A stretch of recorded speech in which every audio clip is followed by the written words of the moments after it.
Good morning, everybody. Today we will be starting with the third part of the best Christmas present in the world. So, before this, we have learned that author had found a roll top desk, and in that he had found a letter. And in the part two, we have gone what was written in the letter because the author decided to open it out of his curiosity, right? Okay, so now we will be going to the third part, on which we will see that what actually happens or what the author does with the letter. In part 2 we have learned that how the soldiers were thinking, how they yearned to be back into the normal life, and what they wanted. Actually, they who were fighting also did not want to fight the war, because they had to, because it was their profession. By nature also they wanted peace and the war to end as soon as possible. Okay, so in part 3 we will now go to the part 3, that what happened after the author found out about the letter and to whom it has to be delivered, right? The address was already written, the address of the owner of the roll top desk, and the letter was already there. Okay, so so we will see what happens gradually, and what does this particular author does with the letter. I will read a little bit of excerpt from the part 3 first paragraph, and then I will proceed to the explanation of it, right? I folded the letter again and slipped it carefully back into its envelope. I kept awake all night. By morning, I knew what I had to do. I drove into Bridport, just few miles away. I asked a boy walking his dog where Cooper Beaches was. House number 12 turned out to be nothing but a burnt out shell. The roof gaping, the window boarded up. I knocked at the house next door and asked if anyone knew whereabouts of a Mrs. Macpherson. Oh yes, said the old man in his slippers. He knew her well. So what happened by the time that when the author found out the letter, he was perplexed about what he had to do with the letter. But after a night's thinking, and after a night's good thought, he knew what he had to do.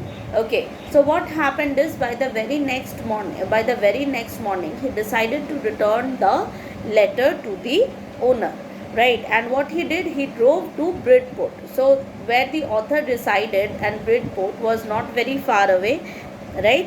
So he drove to Bridport and he reached the address, and he searched for house number 12.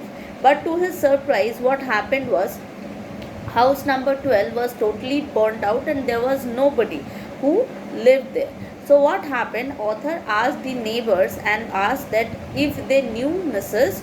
Macpherson. Okay, knew Mrs. Coney Macpherson. Coney and Mrs. Macpherson is the same person. Okay, the letter which refers to Mrs. Coney is only Mrs. Macpherson. So house number 12 turned out to be nothing but a burned out shell. So it was nothing but a burned out place. Okay, the roof gaping and the window boarded up. So everything was broken and shattered in it. And I knocked the house door, and he asked the neighbors about her. And to whom he asked, it happened that he knew Mrs. Macpherson very well, and he told that she was a very lovely lady, a bit muddle-headed, but at her age she was entitled to be, wasn't she? So muddle-headed here means somebody who forgets things, right? But the person said that as she was very old, it is very natural for her to forget things. And she was 101 years old. Her age was 101 years. So it was very natural for her to forget things and be a little bit clumsy in nature. No one really, she has been housed, and she has been housed here, and she had been in the house when it caught fire. So she was there inside the house when the house caught fire. No one really know how the fire had started, but it could well have been the candles. She used candles rather than electricity. So what happened is, we come to know that because she was very old by nature, rather than switching on the lights and spending electricity, she used to light candles, and it's a pre-assumption that it may have been possible that the fire caught because of the candles that she used for lighting. Okay, because she always thought electricity was too expensive. The fireman had got her out just in time. She was in a nursing home now.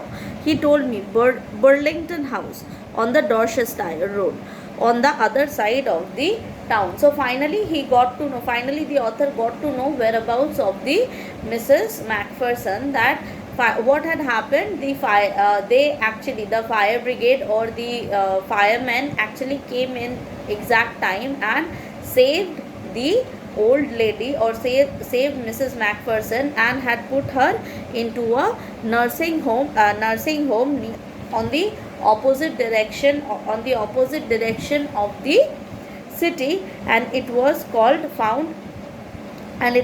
the total opposite end. The name of the nursing home was Burlington House Nursing Home, and it was easily found by it may have been very famous, and it was easily found by the author. There were paper chains up in the hallway, and a lighted Christmas tree stood in the corner with a lopsided angel on top. So what he finds, this was also actually the time of the Christmas, and the author decided to return the letter as a Christmas present, because from the writing that was written on the letter, that it should be buried with her, it projected that how much she dared the possession, right? How much she loved the letter. So that is why the author decided that he will return the letter as a Christmas present. So when he entered, the entire nursing home was decorated with paper chains and angel and the Christmas tree. I said I was a friend come to visit Mrs. Macpherson to bring her a Christmas present. So when everybody inquired him about the purpose of the visit, what did he tell?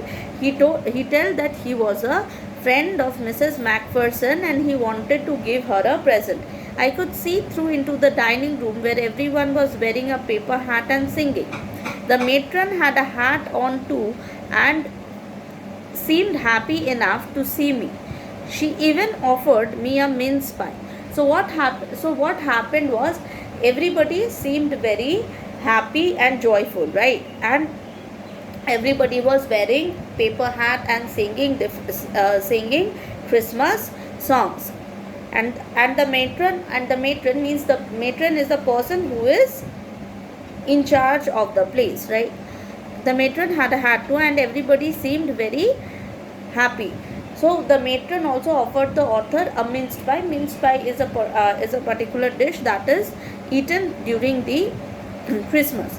She walked me along the corridor, and Mrs. Macpherson is not with the others. So she helped the author to find Mrs. Macpherson, and she generally was not somebody who mixed with everybody else and enjoyed, right? Rather, she kept herself alone. She is rather confused today. So the matron tells the author that she is rather confused today. So we thought it would be best she had a good dress. She has no family, no one visits. I am sure she will be only too pleased to see you. So generally nobody visits Mrs. Macpherson, and he is the very first one who visited her after a very long time, and the matron tells that she will be very happy to see him. The old lady was sitting in a wheelchair, her hands folded in lap. She had silver white hair pinned into a crispy bun. She was gazing out into the garden. "Hello," I said. She turned and looked up at me vacantly. "Happy Christmas, Connie," I went on. "I found this and I think it's yours." So the author went up to the went up to Mrs. Macpherson and greeted her with Merry Christmas, and he shows the letter to her and tells her that this, I think, Mrs. Coney, this is yours.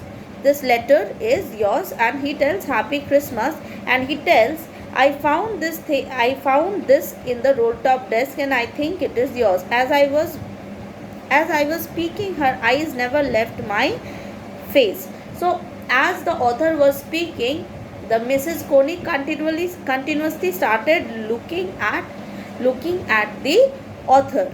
I opened the tin box and gave it to her. So the author opened the tin box and gave the letter to her. That was the moment of the letter. When he saw the letter, she was gleaming with happiness, right?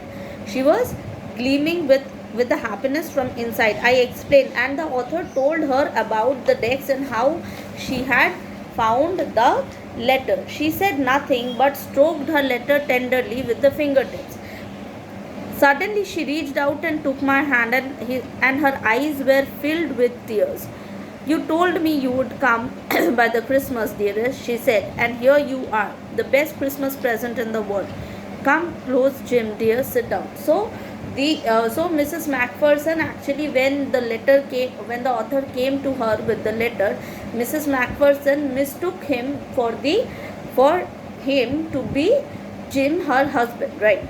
So I sat down beside her and she kissed my cheek. Read your letter so often, Jim, and she started speaking with the author as if he was Jim Macpherson. I just wanted to hear your voice again. I would love that so much. And then perhaps we will have some tea.